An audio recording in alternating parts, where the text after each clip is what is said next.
तो चलेगा, हम इस नेक्स्ट पार्ट में देखेंगे कि आर्ट एंड कल्चर के बारे में। और इसमें हम देखेंगे कि केव पेंटिंग्स के बारे में हम देख रहे थे। तो आगे भी हम देखेंगे कि केव्स के बारे में हम जानकारी ले रहे थे। हमने अजंता केव्स के बारे में जानकारी ली कि ये फर्स्ट सेंचुरी में इधर पेंटिंग हुई थी। फिर हमने बाग केव के बारे में जानकारी ली कि यहाँ फिफ्थ और सिक्स सेंचुरी में पेंटिंग हुई थी। और बादामी केव्स में भी यहाँ हम देख रहे हैं कि 543 to 598 में पेंटिंग्स हुई थी।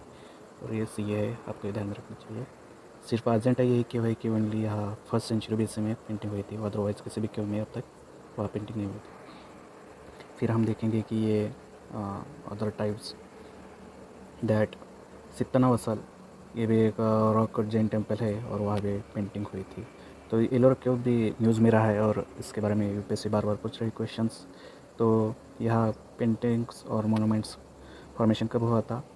तो ये AD 600 to 1000 में हुआ था। और इस जगह हिंदू, बुद्धिस्ट और जैन टेम्पल्स भी बिल्ड किए हैं। जहाँ तक अजंता में ज़्यादातर बुद्धिज़्म के रिलेटेड ही वहाँ सब कुछ ज़्यादा मिलता है। और ये एलिफेंटा केव्स है, ये मिड फिफ्थ और सिक्स सेंचुरी में बिल्ड की थी, कंस्ट्रक्शन किया था। यह हिंदू और बुद्धिस्ट के टेम्पल्स है। एंड उन्होंने एक दिया है कि यह the remains of Buddhist stupas के जो है रिमेंस वह सेकंड सेंचुरी बीसी में मिलते हैं। तो आपको इसके बारे में पता होना चाहिए। और उन्होंने इनका लोकेशन भी दिया है। यूपीएससी ज़्यादातर नहीं पूछते, पर हमें मेंस में राइटिंग करने के लिए या प्रीलिम्स में भी इसके बारे में जानकारी आ सकती है। तो हमें ये रिमेंबर करना चाहिए कि सीतानावल पेंटिंग जो है वो तमिलनाडु में है, बादामी केव्स पेंटिंग है और कर्नाटक में है। अजंता एंड एलोरा केव्स जो है वो औरंगाबाद में, महाराष्ट्र में पाए जाते हैं। फिर एलिफेंटा केव्स है वो मुंबई में है। देन लेनेद्र केव्स जो मिल जाते हैं वो पुणे में है, महाराष्ट्र में है सब कुछ। देन लखोदियार केव्स भी है जो उत्तर प्रदेश में है। Then Saspol caves Leh Ladakh, then Chhattisgarh में उन्होंने दिया है। सिर्फ हमें मैप के बारे में देखना चाहिए क्योंकि क्वेश्चंस आ सकते हैं कि हमें इस प्लेस से यहाँ जाना चाहिए, जाने के लिए कौन कौन से स्टेट में जा सकते हैं या places related to the life of paintings. तो हम आर्ट एंड कल्चर देख रहे हैं 365 और इसमें हमने पेंटिंग्स देखी, फिर प्लेसेस, टेम्पल न्यूज़ देखे। फिर हम देखेंगे आर्ट्स जो न्यूज़ में है इसके बारे में भी हम देखेंगे क्या क्या है। देखिए, world's oldest cave paintings found in और डिस्कवर्ड इन द इंडोनेशिया। देन उन्होंने बता दिया है कि पेंटिंग कहाँ तक की थी। तो मोर देन 45,000 ईयर्स बैक हुए उस पेंटिंग को।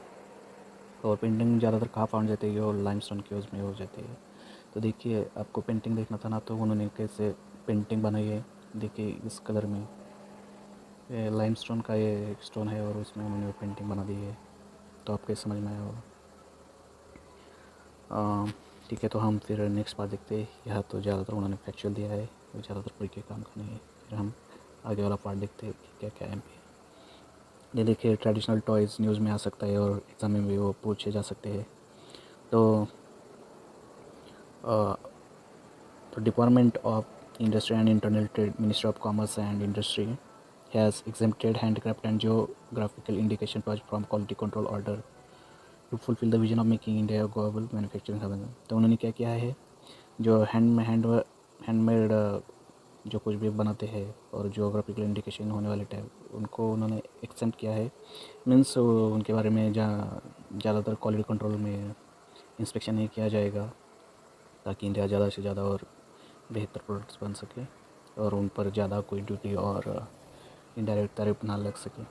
तो देखिए, status of Indian toys industry pre में नहीं पूछा जा सकता, पर मेंस में आ सकता है। इंडिया सिर्फ वर्ल्ड के 0.5% ही वर्ल्ड का मार्केट है, सिर्फ 0.5%। बाकी चाइना का जो है वो बहुत बड़ा है।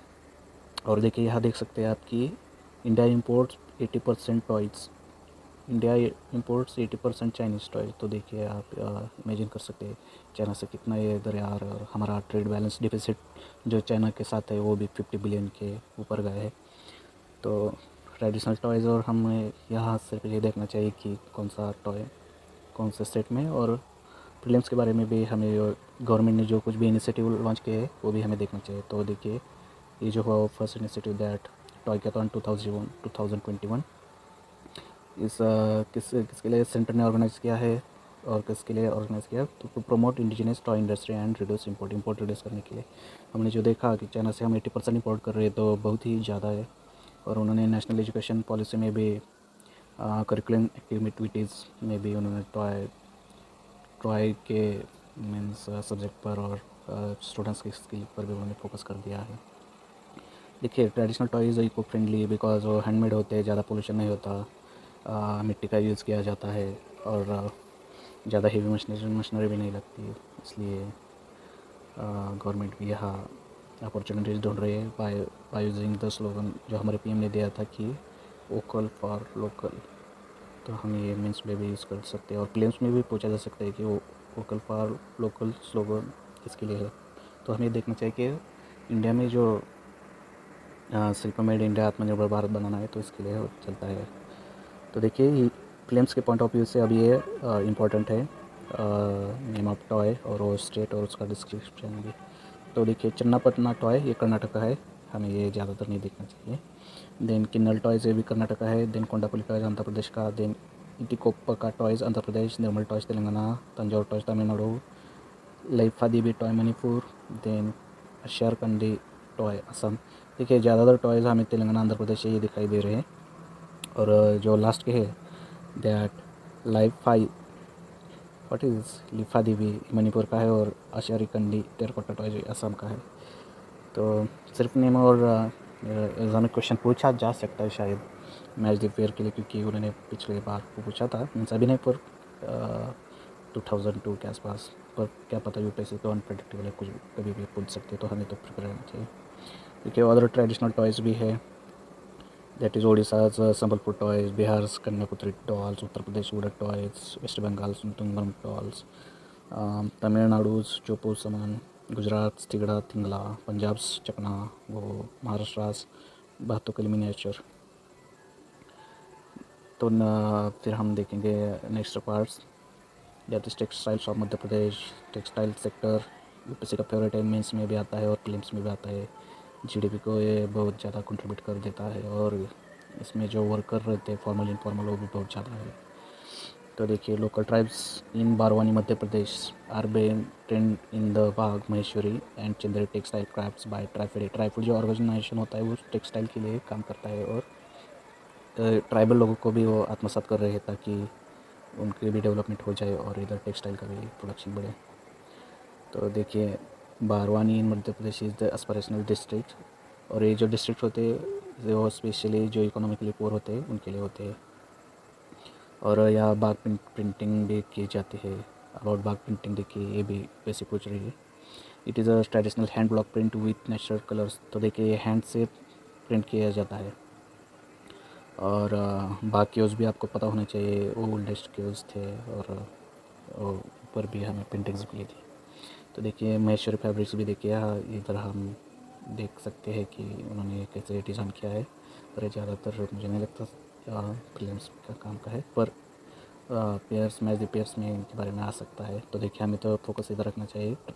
ट्राइफेड का meaning tribal cooperative marketing development federation of India, ये ट्राइबल फेड का मीनिंग है।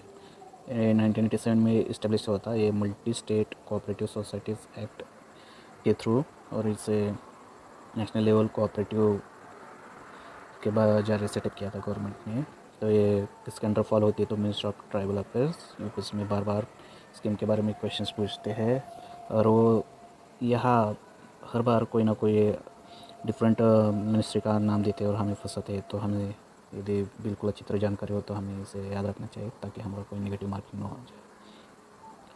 तो देखिए हम और भी देख सकते हैं। यहाँ तो हमें कुछ नहीं है, यहाँ पर यहाँ हमें चार्ट का आप स्क्रीनशॉट ले सकते हैं और नहीं तो वीडियो पॉज करके देख सकते हैं कि कौन सा टेक्सटाइल और क्या क्या उधर किस स्टेट की स्पेशलिटी है। और वो भी पूछ सकते हैं कि कुंभी गोवा का है, पैठनी महाराष्ट्र की है, ये साड़ी की टाइप है, मुगा आसाम की देन अपतनी अरुणाचल प्रदेश की, फुलकारी पंजाब की। तो इस पर भी क्वेश्चन आ सकता है। Then various they have given various arts form which are in the news. It's आपको तो पता होगा रंगोली के टाइप की है। First one is that is column drawing. तो देखिए हमें पता होना चाहिए कि ये कहाँ कौन से स्टेट से और इसमें स्पेशलिटी क्या है। देन वो रिलीफ पेंटिंग पर ये तो देखिए रंगोली से डिज़ाइन होगी, यहाँ पर ज़्यादा कोई नहीं इम्पोर्टेंस तो। और रिलीफ पेंटिंग कहाँ की है, महाराष्ट्र की है, उन्होंने पूछा था। और ये केव्स पर भी बहुत बार मिले थे। और यहाँ उन्होंने क्या किया है, डिपिक्ट सोशल लाइफ डिपिक्ट की है। यहाँ मैथोलॉजिकल कैरेक्टर नहीं डिपिक्ट किए जाते, यहाँ रियल लाइफ और सोशल लाइफ जो कुछ भी है वो डिपिक्ट किया जाता है। यहाँ womens are mainly engage in those activities. Then Madhuban paintings इस फॉर भी क्वेश्चन पूछा था और ये बिहार के है। It's also called as Mithila art, एक वो मिथिला बिहार में वो फैली हुई थी। और यहाँ क्या क्या यूज़ किया जाता है, tribal motifs and paintings are done with mineral pigments prepared by artist. और ये उनकी थीम क्या होती है, तो डेटीज़ होती है, कोट स्किन होते हैं, वेडिंग स्किन होती है, यहाँ तक कि एनिमल बर्ड्स भी यहाँ दिखाई देते हैं। आप अब जब ये पिक्चर देखेंगे और स्टेट का नाम रखेंगे तो आप इजीली इसका डिस्क्राइब कर सकते हो। देन रोगन पेंटिंग जो है ये गुजरात में है, इसका भी आप देख सकते हो। देन मोनपा हैंडमेड पेपर ये भी अरुणाचल प्रदेश की है। देन पुक्की काली ये जो है स्टेट केरला में है और इसके बारे में आप देख सकते हैं। देन डोकरा डेकोरेटिव पीसेस वेस्ट बंगाल के। तो इस लेक्चर के लिए काफ़ी है, हम अगला पार्ट नेक्स्ट वीडियो में देखेंगे। यदि आपको कोई डाउट हो तो आप कमेंट करके ज़रूर बताइए, और वीडियो को अच्छा लगा तो शेयर, सब्सक्राइब और कमेंट करें। Thank you.